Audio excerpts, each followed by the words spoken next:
தோல்வி அடைஞ்சா அவங்களே நினைச்சு உருகிட்டு இருக்கணும், வேற கல்யாணம் பண்ணக்கூடாது, அப்படித்தானே? தோல்வி அடையறதுக்கு காதல் ஒன்றும் பரீட்சை இல்லைங்க, அது ஒரு ஃபீலிங். அந்த ஃபீலிங் ஒரு தடவை வந்துருச்சுன்னா மறுபடியும் அதை மாத்திக்கிட்டு இருக்க முடியாது.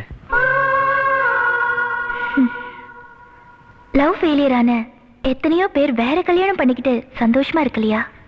இருக்காங்க. ஆனா அவங்க சந்தோஷமா தான் இருக்கிறாங்களான்னு நமக்கு எப்படிங்க தெரியும்?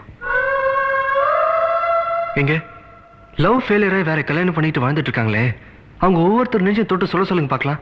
ஏன் மனசுல அந்த பழைய காதல் இல்ல, எல்லாத்தையும் மறந்துட்டு வாழ்ந்துட்டு இருக்கேன்னு? நிச்சயம் முடியாதுங்க. 100 வருஷம் ஆனாலும் எங்கோ ஒரு மூலையில அந்த முதல் காதலை வந்து ஞாபகப்படுத்திட்டு தாங்க இருக்கும்.